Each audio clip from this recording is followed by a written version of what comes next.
ဟင်းဝရံနဲ့ချွတ်ဆွတ်ကြပြီးပြောင်းနေတာကြာရာကနေလက်တလောပြန်ပေါ်လာခဲ့တဲ့အကိုဖြစ်သူဟင်းဝရံကိုတော်တော်များက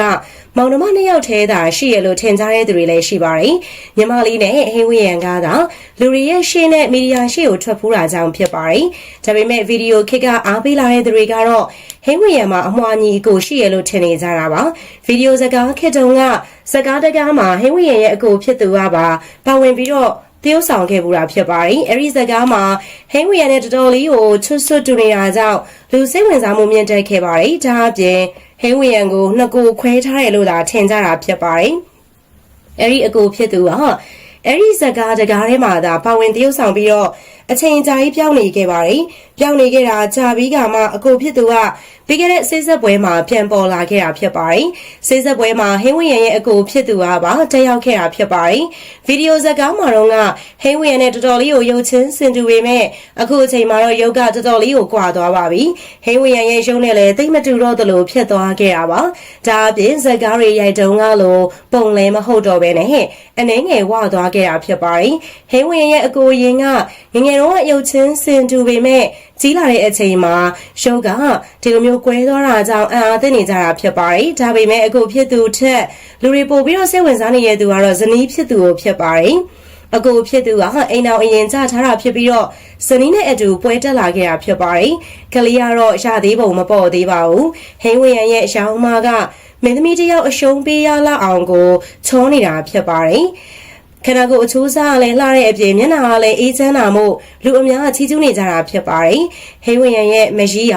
ရုပ်ချောတယ်ဆိုပြီးတော့အခုလက်တလောလူတွေကြားထဲမှာအပြောများနေတာဖြစ်ပါတယ်။တချို့ကလည်းဆိုပြတဲ့စဉ်ထက်တောင်မှ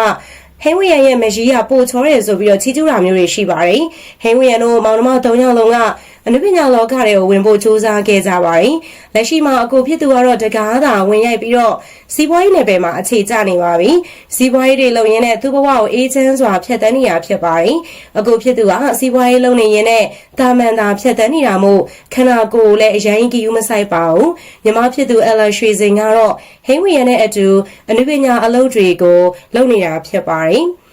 အဲလာကအနုပညာအလုပ်တွေတောင်းလျှောက်လုပ်နေပေမဲ့ပေါက်တာမျိုးသိမရှိသေးပါဘူး။သူတို့မောင်နှမ၃ယောက်ထဲမှာဟင်းဝရံကသာအနုပညာလောကမှာနာမည်ရရှိခဲ့တာဖြစ်ပါတယ်။သူတို့မိသားစုတွေကိုစိုးပြည့်တဲ့ဝင်လာမဲ့အချိန်မှာလည်းအားလုံးကတေချာစီးကြိုပေးကြပါတယ်။နွေနွေထွေးထွေးဆဆန်ပေးသလိုမင်္ဂလာပွဲဆိုလဲ6ပွဲတောင်ကျင်းပပေးတော့မှာဖြစ်ပါတယ်။မင်္ဂလာပွဲမှာကုန်ကြမဲ့ကုန်ကြစည်အားလုံးကိုဟင်းဝရံတို့ဘက်ကသာအကုန်ကြခံမယ်လို့သိရပါတယ်။ဟင်းဝရံတို့မိသားစုကမင်္ဂလာပွဲ6ခုလုံးအတွက်တိန်းတောင်းတဲ့ချီကိုကုန်ကြခံရမှာဖြစ်ပါတယ်။